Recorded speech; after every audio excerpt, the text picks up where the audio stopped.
Hi, Anna.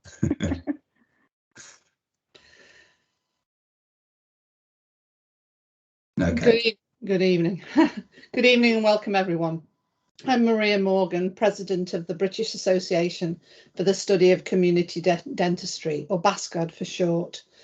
I'd like to welcome you to the fourth in our series of masterclasses, which aim to offer mentorship and key insight into public health dentistry and strategic health leadership from past presidents of BASCOD.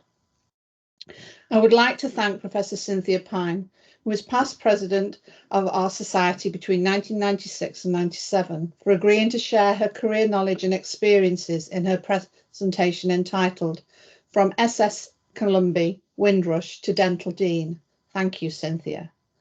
On our panel this evening, we've also Alona Johnson, our BASCOD secretary, and to kick off proceedings, I'd like to hand you over to Ross Keat, who has organised the sessions, our early stage career council member and specialty registrar in dental public health. Ross.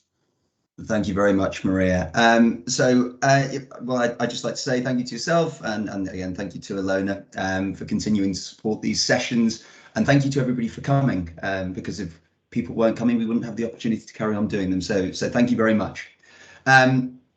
So as I've said, this session is being recorded. If everybody could keep their microphones and cameras switched off throughout, just to make things run a little bit better, that would be great. And obviously, if you keep your camera switched on, then it's going to be visible on the recordings, which will be uploaded to YouTube subsequently. So it is my pleasure to introduce Cynthia Pine. Cynthia is joining us this evening to present the next BASCOD Masterclass in our series. Cynthia will be describing her personal and academic journey to become our first woman president of BASCOD, and also nationally first woman to be a dean of a dental school in the UK. It took our specialist society just 23 years to appoint its first woman leader, but the UK 144 years to appoint a woman as dean. Cynthia's presentation will reflect the importance of social justice in public health and interdisciplinary partnerships in sociology and psychology. In addition to senior administrative roles in universities, Cynthia has maintained a distinguished research career, being awarded the Orca Prize in 2015 in recognition of outstanding contributions to the field of dental caries research, and in 2018 the IADR E.W. Borrow Award in recognition of the originality of contributions and record of achievements in the field of oral health promotion and on the significance of research carried out on the oral health of children. So without further ado, I'd like to hand over to Cynthia to give her presentation this evening. Thank you very much for the introduction, Ross. I'm just checking you can hear me fine. Perfect. Brilliant. And thank you, Maria. And I was delighted to be invited to contribute to the BASCOD Masterclass series. During October, I've been invited to give talks as part of Black History Month. And in preparing those, I have shared my own personal story. I'd like to thank those of you who are joining this evening who've been partners on my journey. And for those who have heard it, I hope it's worth a second airing. I'm particularly pleased to talk to members of BASCOD. It's been my specialty home association for 40 years, and members have been colleagues and friends. Let's begin with the next slide, which gives a general guide to the structure of my talk. And thank you, Ross, for moving my slides forward. So if we could do the next one.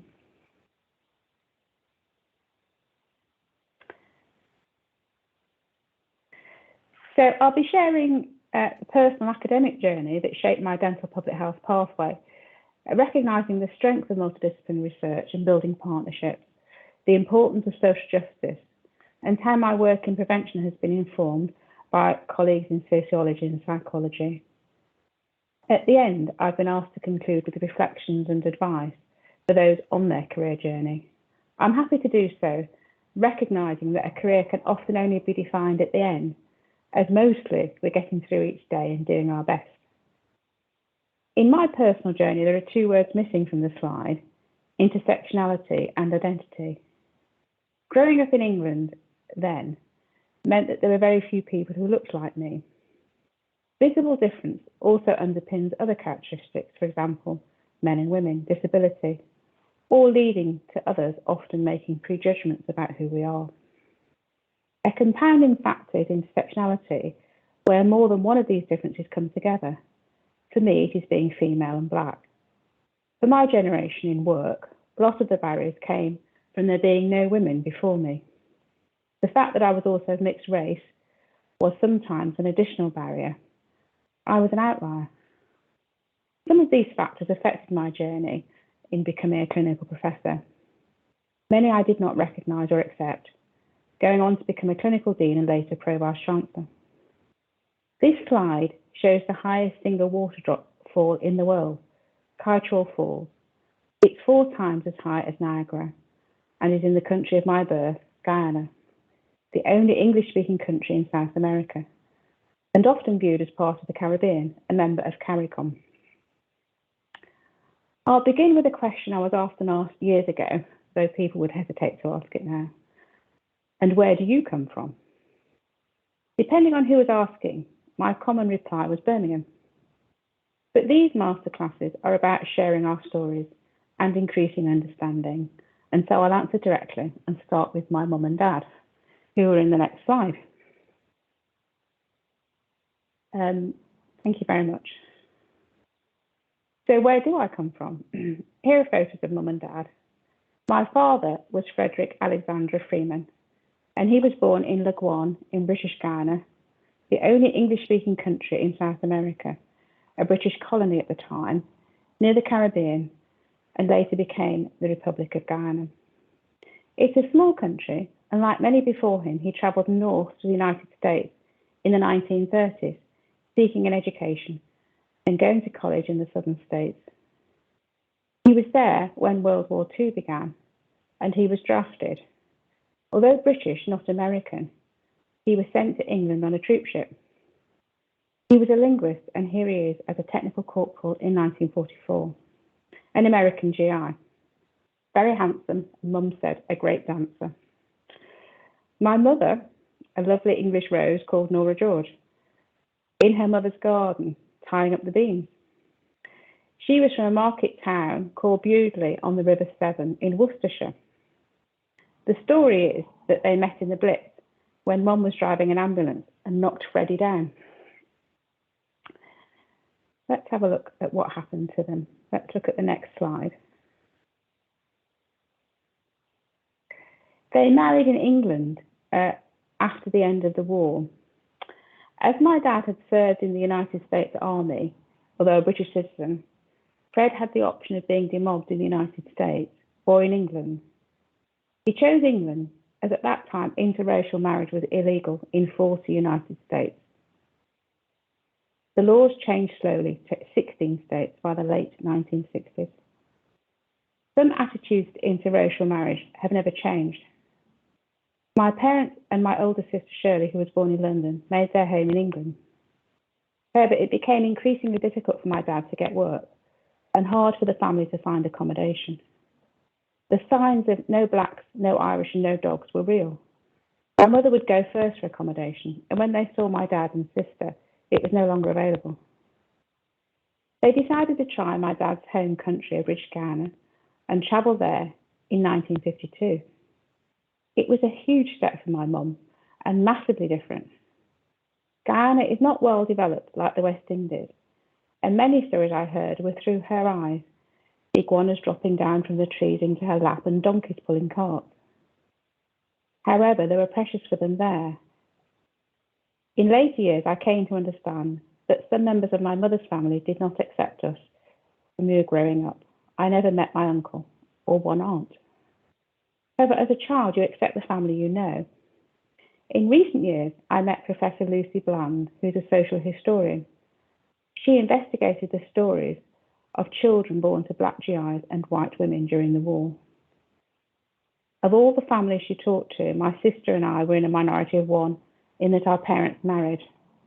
In fact, the black Americans were not allowed to marry the white British women that they fell in love with. And their children were adopted or put in care, with the US Army forbidding interracial marriage. I'm in her book, as are the others, Brown Babies. This has recently won the Social History Society Prize of the Year, and the stories can be read online at the award-winning Mixed Museum, but you need a big box of tissues to read those. Let's have a look at the next slide. and see what happened when they went to Ghana. So here's my mum looking lovely with a big picture hat in British Ghana in the 1950s, on the left with my sister. And there I am, aged 2, a busy toddler. I'd been born in Georgetown Hospital.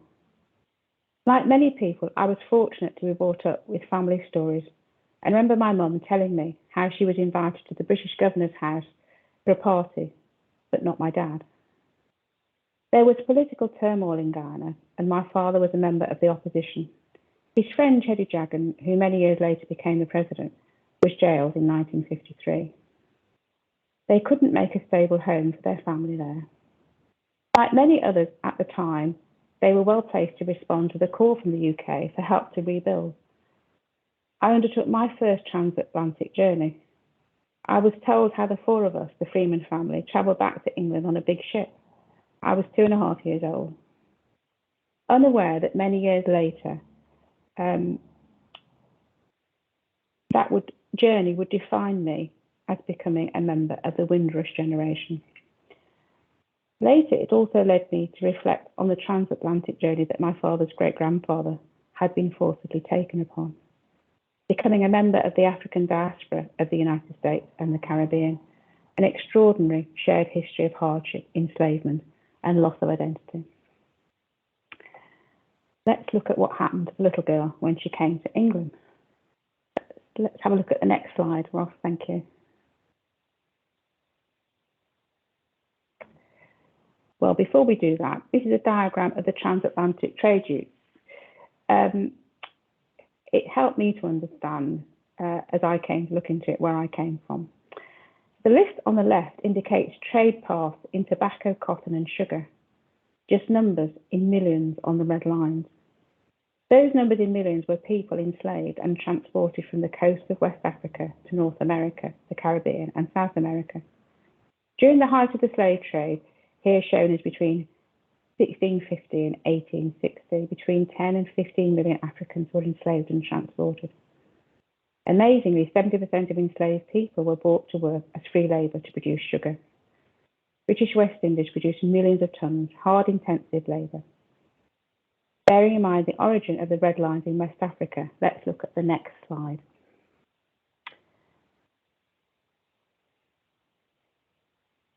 If you could just go forward 1 slide. Thank you very much. So, having looked at my parents, here's my DNA. It's something we can do now. And as you can see, there are sort of 2 main areas. This shows those very same countries in West Africa are part of my heritage, with 1/2 of my DNA being from Europe, from England, Wales and Scotland. Let's go to the next slide, because the little girl's made her transatlantic journey. Here she is, Cynthia, age 5. I went to a church school, a wonderful school in Sparkbrook, a very disadvantaged area of Birmingham. At the end of the first week, I came home and asked my mum, "What's a Cullen girl?" A few weeks later, I came back with my front teeth knocked out. Go to the next slide, please. Thank you.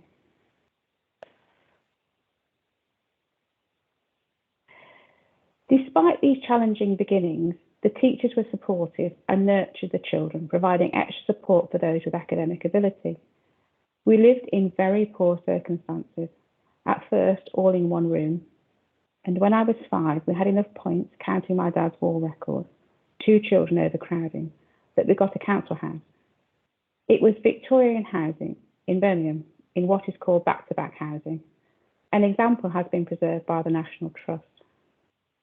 There's no kitchen, no toilet or bathroom, a cold water sink at the top of the cellar steps, a single gas hob, 3 rooms, 1 on each floor, and a cellar for the coal, a shared toilet block in the yard. We lived there till I was 13, when we moved to a 2-bedroom masonette with our own kitchen and bathroom. I felt loved at home, and my father was a strong advocate for education and social justice. In the school holidays, my parents had 2 or 3 jobs, and I was put in the public library. It was safe and warm, and I spent the day reading. In those days, the ticket to social mobility was passing 11+. I did so and attended Swanhurst Grammar School. I became head girl and passed to go to Manchester University to study dentistry. I was on a full grant, lived on £5 a week, and from time to time I could help Mum with the shopping costs. I've spent some time explaining my early circumstances to give context to the strength I developed from home. I saw and dealt with prejudice at close hand. My parents brought me up to understand that I shouldn't let it get in my way, that people who thought like that were to be depicted, and it was nothing to do with me, the person. So I completed my dentistry course and graduated in 1976. Let's have a look at the next one.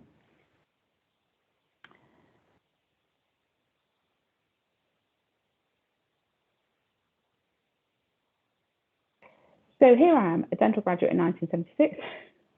It was an important time, not only personally, but from our own UK history of shaping social justice.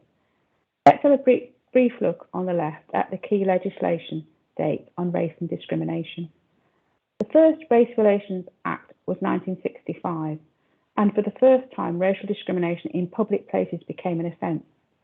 Up till then, people could and did call people like my family in the street names. Although it was a start, it was very limited.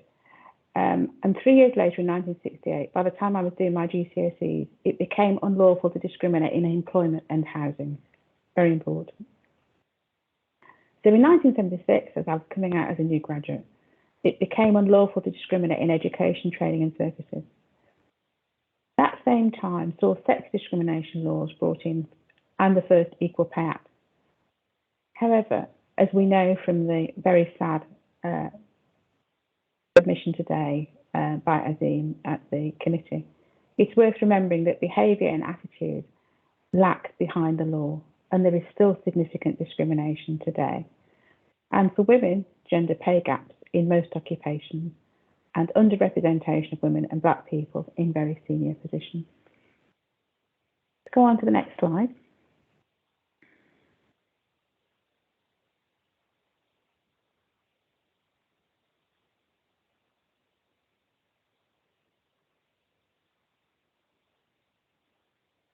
Thank you very much, Ross. An important next step came after my house job when I was invited to do a PhD, very early really. I had done a final year community dentistry research project with children in schools, and this brought me to the attention of Professor Phil Holloway. He was a paediatric dentist who had trained at the London with Geoffrey Slack. When I started my PhD, it was unusual to have 2 supervisors, but I benefited from having a second supervisor who was a biostatistician. Her name was Professor Violet Kane, and she was the first woman to be Professor of Mathematical Statistics at the University of Cambridge. She was near retirement at this stage and returned to Cambridge. I remember visiting her there as I was writing up. She had been at Bletchley Park in the Second World War as a mathematician working on codes, an amazing independent woman and clear thinker. I was awarded my PhD in 1982 when I was 29 and had my first daughter the same year. We go on to the next slide, and this is going to be looking a little bit at my research career. So my research career has been in childhood dental care, it's both in measurement, ethnological surveys and prevention. I have been investigator on several clinical trials of preventive procedures, involved in national standard setting, and most recently in the Caries chapter of the 4th edition of Delivering Better Oral Health, published last month. As we know, tooth decay is the most prevalent chronic disease in both children and adults, and extraction of decayed teeth is the most common reason for admission of children to hospital. And as we know, childhood dental care is a major public health inequality worldwide. Let's go on to the next slide. And this summarises some of the key areas I did in my PhD. I looked at the design and analysis of clinical trials of caries preventive agents. My first 26 papers were published under my original married name of Metropolis. My early work looked at the efficacy of using fibre optic transillumination in caries diagnosis, a particularly bright light.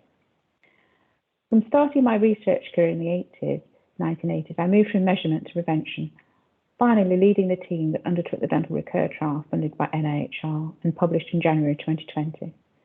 Our research group has most recently been awarded the Choice Trial through HTA of NIHR and this begins in December.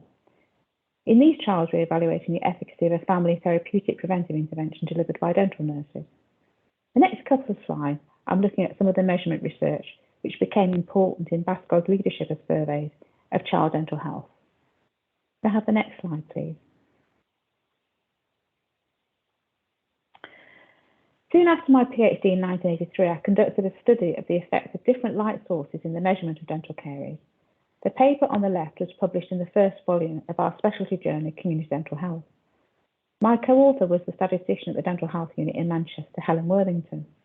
Helen became a lifelong friend and, as you know, very senior professor leading the Cochrane Oral Health Group. In the early 1980s, we were postdocs together in Manchester. We found that a fibre optic light delivering 4,000 lux of light detected more decayed surfaces. And it's now an LED light, but the requirement of 4,000 lux is retained in the current protocol 40 years on for our oral health surveys, and it's shown in the protocol information on the right. Could we have the next slide, please? Thank you. At Manchester, I was a lecturer in paediatric dentistry and also joined Mike Lennon in the North West Regional Health Authority as the regional epidemiologist, being appointed UK national trainer for BASCOD coordinated surveys of child dental health from 1990. In that year in Community Dental Health, we published the first national calibration exercise. As you can see from the table on the right, there were different lights used in different regions and different positions for children examined with varying conventions. We standardised those so that you can see in the current protocol extracts below, 40 years on. Let's go to the next slide.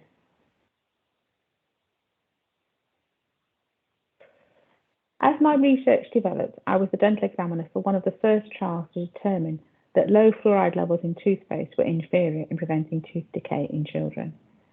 Again, that paper was published in Community Dental Health first volumes. I've authored over 100 papers now, but my first 26 were published as CM Metropolis.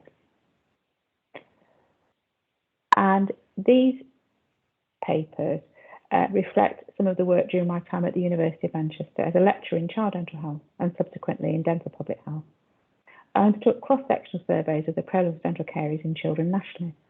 My first paper in 1983, listed at the top here, was with other colleagues who had done their PhDs at the Dental Health Unit in Manchester, many known to BASCOD members, Bar Clerihew, Andy Blinkhorn, Martin Downer, Hilary Hodge and Andrew Rudgun, several former presidents of BASCOD. In the next slide, taking me forward from Manchester. In 92, my funding at Manchester ended and I was appointed to a new post as Senior Lecturer Consultant in Dental Public Health at the University of Dundee in Scotland.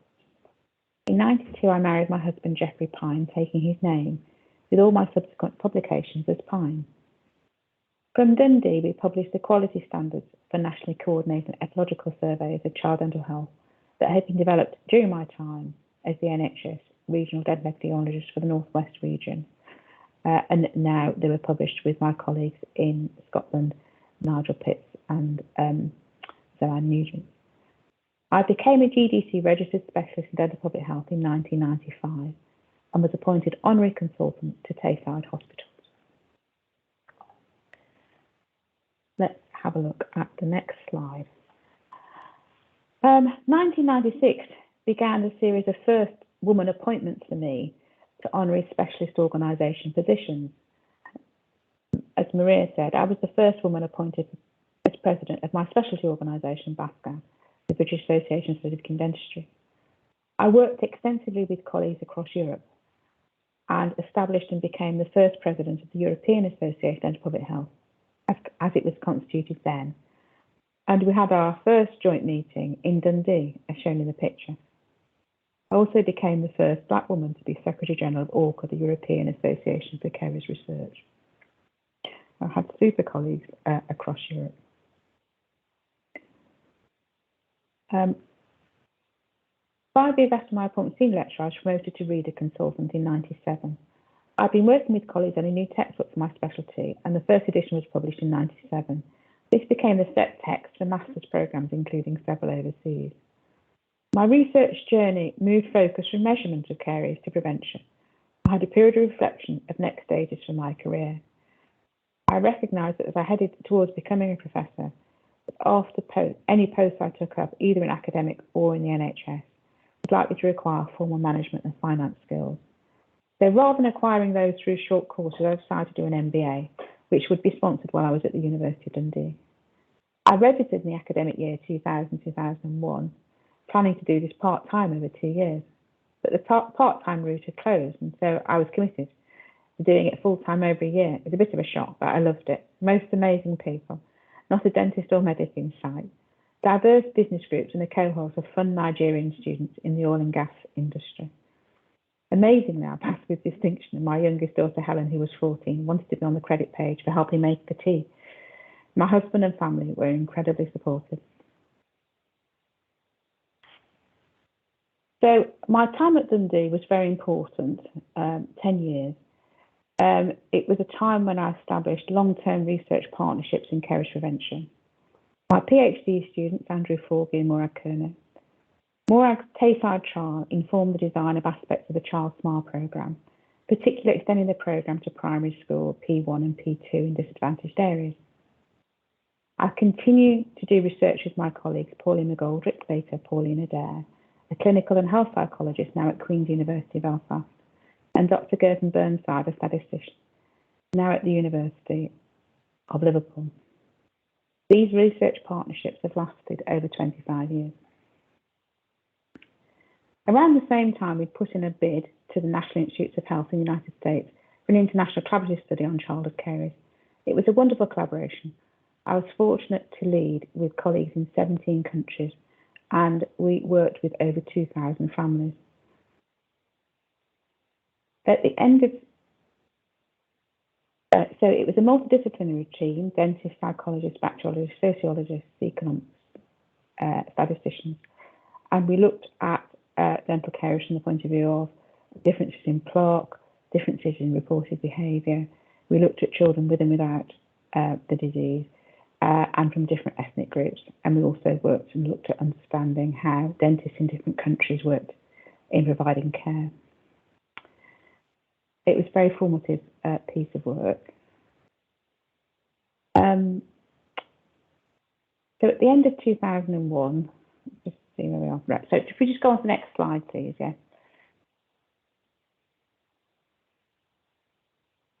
So the international study was completed, and we found that the most important predictor of whether a young child had dental caries was the strength of their parents' confidence in whether they could undertake preventive behaviours for their child, controlling dietary sugar and brushing twice a day with fluoride toothpaste.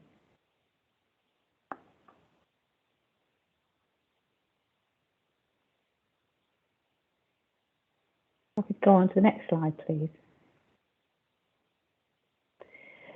We'd had 10 years in Scotland and made some great friends and colleagues. However, it was a long way from my husband's family in Manchester. He had come with me to Scotland, and I felt I needed to bring him home to the northwest. I heard there might be a post, but nothing advertised, so I was proactive and wrote two letters, one to the Dean of Dentistry at the University of Liverpool and one to the Dean at Manchester. The Dean in Liverpool took my letter to the Pro-Vice Chancellor for Research, Professor Julian Crampton. They set up a competent panel. I was interviewed and appointed professor consultant. And that was just a month or so after I was awarded my personal chair at the University of Dundee.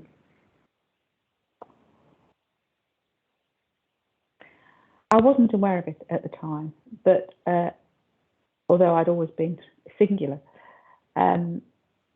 it wasn't until 2019, nearly 20 years later. By that time, there were about 40 women professors of African Caribbean heritage across all disciplines in the United Kingdom. And Nicola Rollett, who's now a professor herself, undertook a piece of research looking at us all, really, and gathering our stories. And then Bill Knight took our pictures.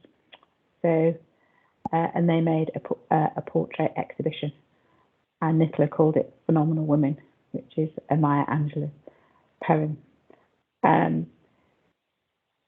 Again, These are not things you think about at the time, you just move forward in your own journey. So on the next slide,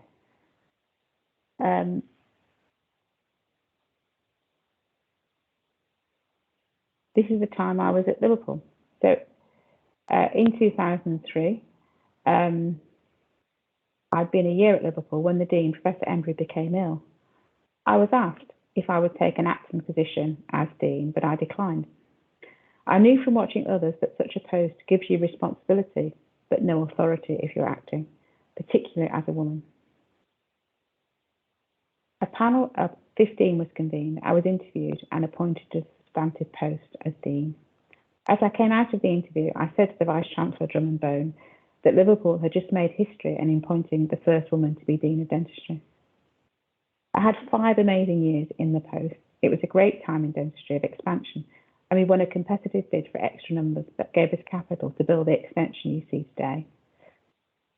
There were a number of challenges being the first woman, but nothing that held me back.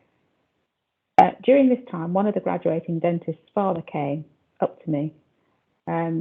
He himself was Professor Ramjohn, a lawyer, and he said, asked me where was I from originally. I knew the way he asked.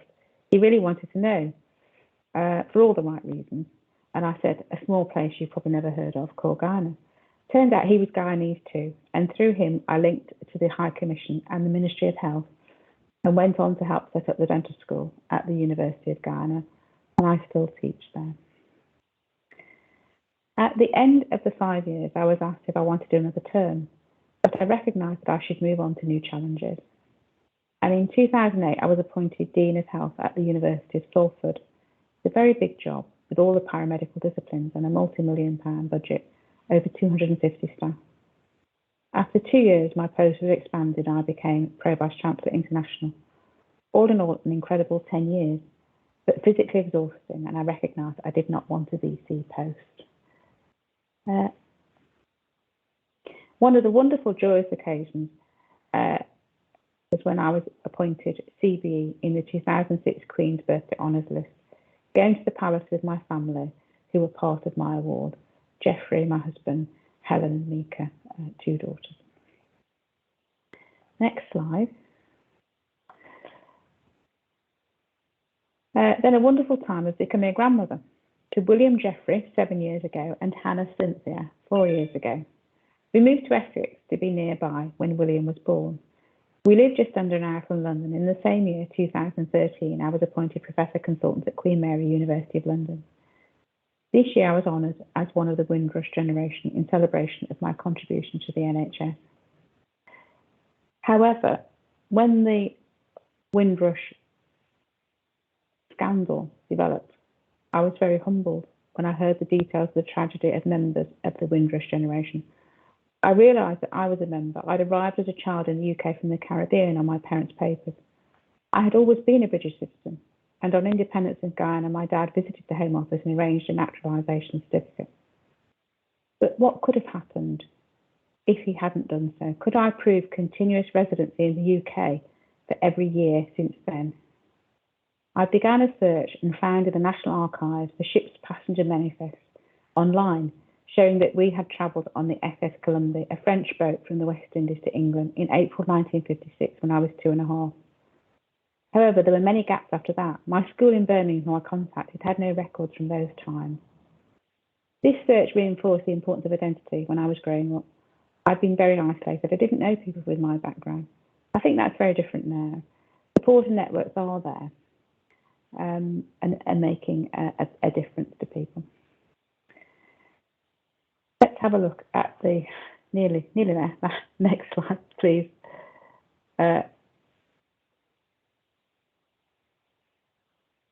here I am this year, actually, with my mask on. I went to the National Archives in Kew, and I found they have the list there, the actual physical list of the incoming passengers.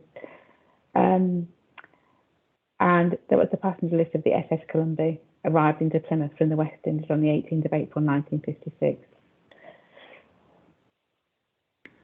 If we go to the next slide. Today, young people can visit the Museum of London, and here is a group come to learn the history of Afro-Caribbeans, about transatlantic slavery. As you can see from the black banner text of the museum, it says, "See the slave ships that set sail from London, see the names, captains and destinations of the ships that sail from London to trade in enslaved Africans, whose names were not recorded. My father's African family name is not known. Our family name became Freeman." So the last slide, last slide of summary words, perhaps just put some reflection and advice I can share from my journeys that could help you on yours if you're still on the way. Probably the most important is to take time out for reflection. I mean, take a day away. If you're unhappy at work, what's the source? Can you remedy it? Is this the place where you can grow and thrive? Do you need to be somewhere else? How do I get there? Value yourself, your views and principles, and trust your instincts. Don't let others label you. Be bold and don't wait to be asked. Take and make opportunities. In going on the journey, mentors and networks are important. Make time for family and friends. Don't have fear of missing out. Pictures and posts to the contrary. No one has it all, certainly not at the same time. Understand and value what you have and count your blessings. Face and look forward. For those with diverse backgrounds, I was delighted to see Bascod continuing to lead in social justice as a member of the stakeholder group for Diversity in Dentistry Action. So that next picture that we saw briefly, if we can go to look at that, Ross, thank you. I've had a wonderful time as a research dentist, and here I am with children in Salford, a diverse community, very disadvantaged, from around the world like me. And the last slide was actually taken, the next one was taken 2 weeks ago, I think. So if we just, that's it. Here I am with Paddy Evans, who's now the UK national trainer. And I'm preparing to become a trainer again for our new choice trial. It was wonderful to receive the email from Paddy to say, I've calibrated. Here we go again. And the very, very last slide says a thank you to many people. So Ross, if you could just go on to that. So thank you for joining me in this talk today. And thank you to those who helped me on my journey. There we are. Thank you.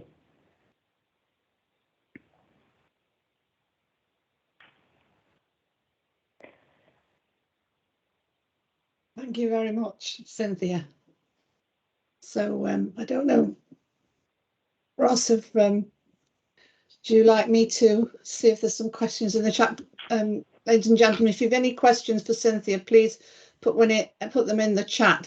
I think I'll start off with a quick question from Anna Hunt for you, Cynthia. She says, was your head Ross Tulloch at Swanshurst? Oh, Anna, would you like to follow that up? Sorry. I seem to remember that Cynthia and I had this conversation at a Bascod a while back. Yeah. Where, because I think, so I don't know whether her head was Ross Tulloch or whether you were there just before Ros arrived, because Ros came at the point where it became a secondary modern. It changed from the grammar system, I think. So yeah, no, I'm very old, you see, Anna. So when I was there, it was a grammar school, and it was Miss Chorley who was the head then. It was a very formal, traditional grammar school, really. And we did Latin and everything else, you know, and it was all girls, and you know, it still is. Yeah, and so thank you. So the reason I was asking is, in case anybody else doesn't know, that my dad taught at that school for 40 years. So Ros, who was the head just afterwards, we know, and my dad's very interested in your story, as he also likes family history. So thank you. I will go and report back. Yes, you're very welcome. Thank you. Thanks, Anna. We do have a question for you, and it's a question from me, Cynthia. And I think in a way some you've covered some of it, but you know, what was your biggest challenge in your career, and what's been the most rewarding?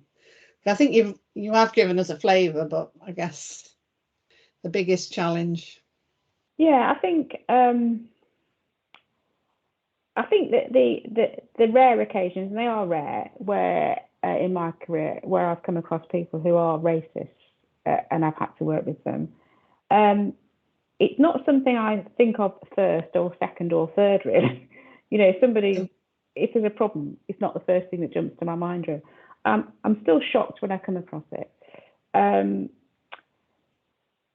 it's on the occasions it's happened that I think of 4 or 5 people, and it's the same expression if you catch them. They look at you as though you're something on the bottom of their shoe, basically. They have an extraordinary contempt for you, and it manifests itself often in not accepting that you have an authority to be, you know, asking to do something, or that you're in the position through your own merit, or whatever. But it is rare. It is rare. I think what's much more common is a sort of microaggressions or unconscious bias, I suppose. So when I became dean, I had an excellent deputy, and we went to see the medical dean, and he just didn't speak to me at all. So he spoke only to the man in the room.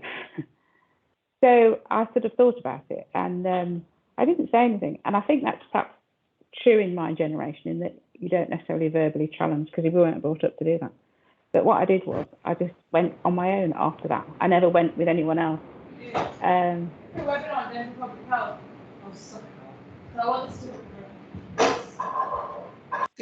Could folk turn off, mute yourselves if you're not asking questions. Thank you. Yeah, so I guess it was a mixture of being a woman and being a woman of colour, do you think? Or yes, I think that was mostly being a woman, actually. He was a very traditional man whose wife was at home, and I think he probably just thought that although I had the position, I wasn't doing the work. And to be fair to him, a couple of years afterwards, about 3 years after I'd done the job, he said, actually, you're very good, Cynthia. I said, oh, thanks.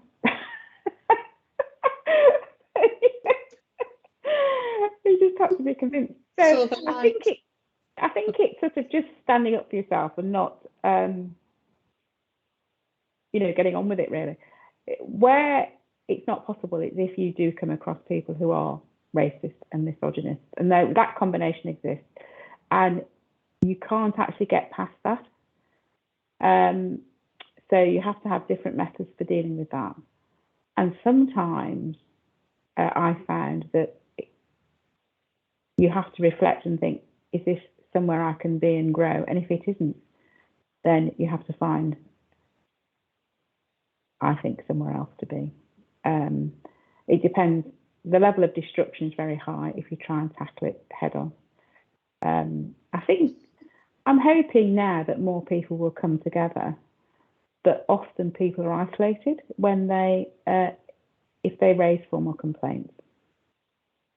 I'm hoping that will get better. Yeah, same here. And that links to a question from Nishma Sharma, who's how do we help people in the profession to see that there are problems with discrimination that urgently need addressing, and why, and how. Yeah.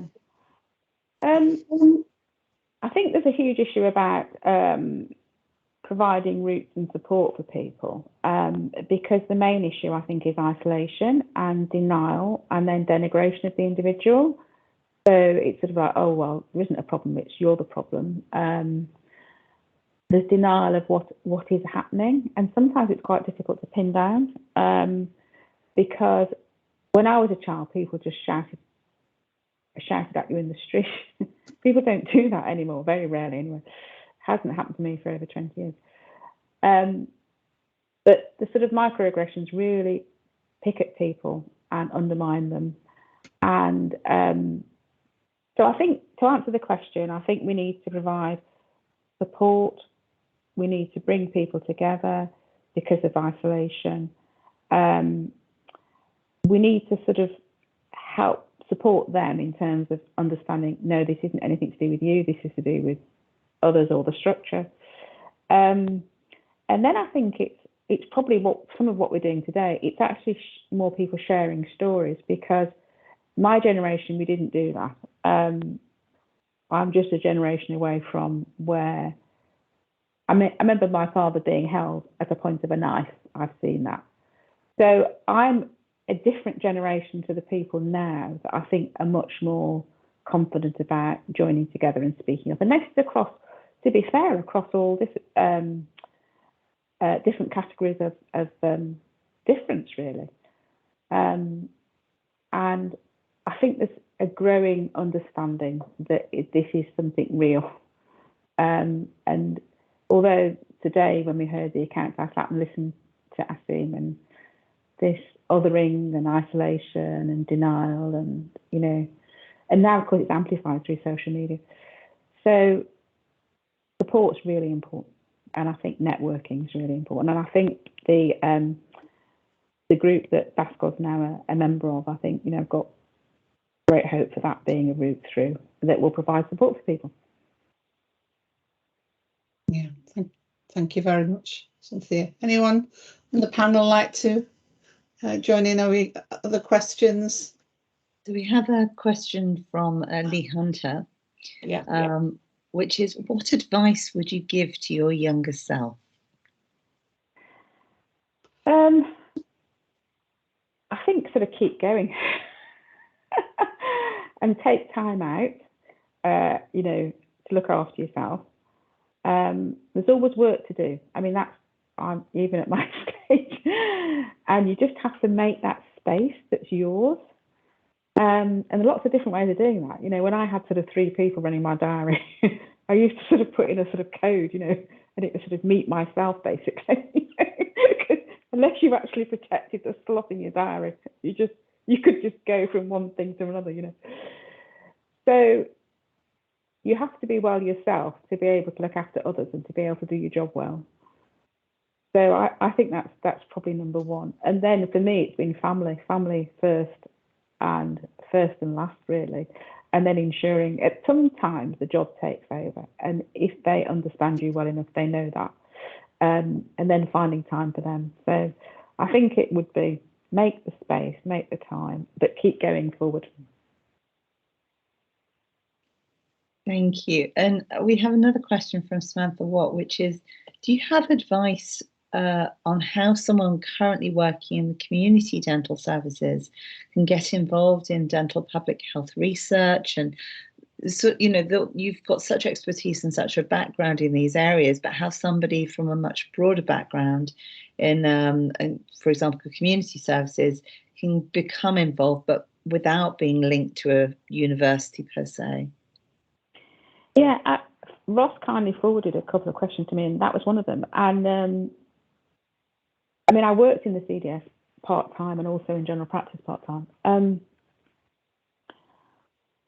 I think I found the question a bit of a worry, because I thought, are people not getting the support when they reach out to people? And research at the sort of level that, as you can see, the sort of development of an academic journey, it takes a long time, and you have to build things up, So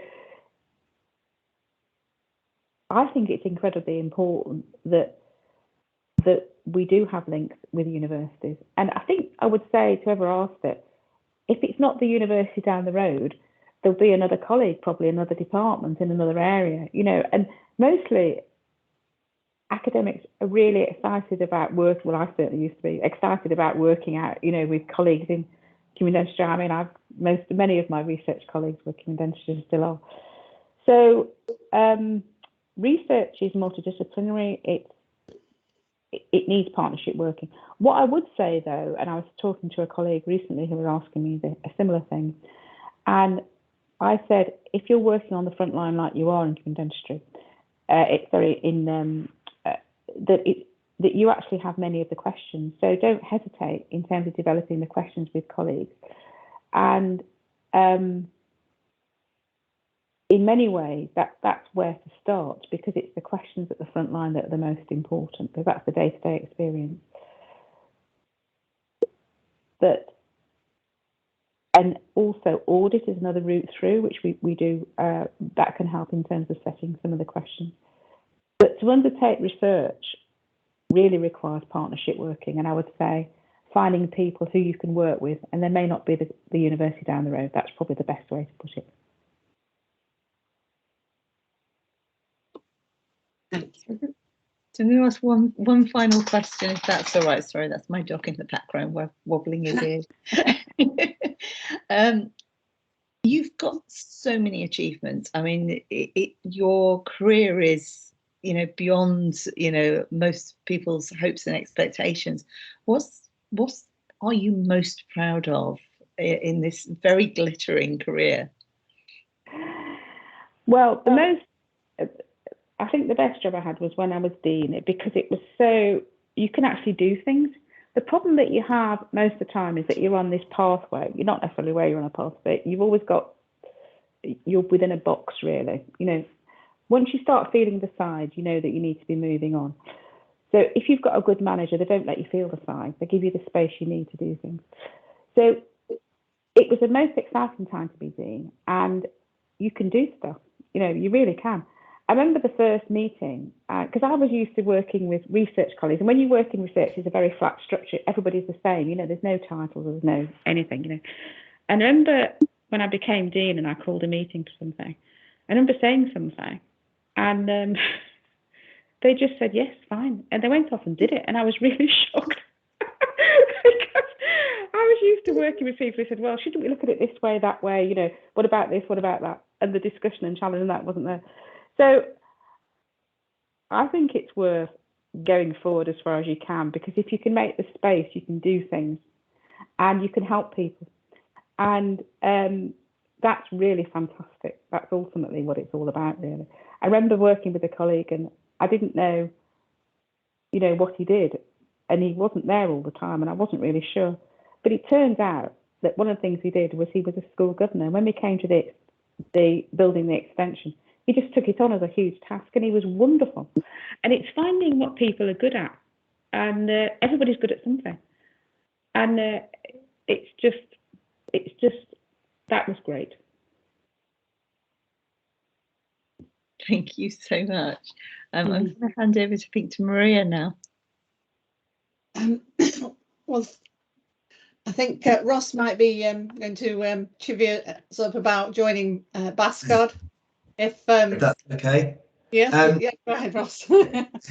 So yeah, thanks so much for that, Cynthia. I guess a personal reflection on that is kind of you know, understanding maybe my own privilege and possibly, you know, how to deal with white fragility that sort of goes alongside that privilege. So it's something that we all need to be conscious of and try to work to be better people, I suppose. I'm here to give a little bit of a description about BASCOD and what it is that we do. Obviously, we're always looking for more people to be members of the organisation, and it's important to know that BASCOD, whilst it is the specialist organisation for dental public health, we also welcome members who are not necessarily involved with dentistry, and indeed people who aren't even clinicians. So we're a very friendly bunch. If there's anything you've heard today, anything that you think you might like to participate within BASCOD, we'd be more than happy to have you on board and to talk about things. And on the screen here, there's a QR code, and there's also the link to the membership page. So feel free to scan that if you want to, just to find out a little bit more about what it is that BASCOD can offer you. And we're also moving on to our next Masterclass event, which will be the second and final within this autumn Masterclass series. And this will be with Peter Bateman. And I think we're all very much looking forward to this because of the interface which Peter has as a past president of BASCOD, as a clinician and also somebody with a very active interest in dental public health. So this might be of interest to people who with possibly a more clinical lens through which they look at their dental public health work. So thank you very much for listening to this. I'm just going to hand over to Maria just to close the meeting. Thank you. Thank you for that, Ross. And just to say that Peter Bateman's talk is on the 30th of November. I'd like to thank very much Cynthia for our masterclass tonight. I have to say the stories is the thing that brings careers to life. And there were a couple of moments during your talk where I had goosebumps.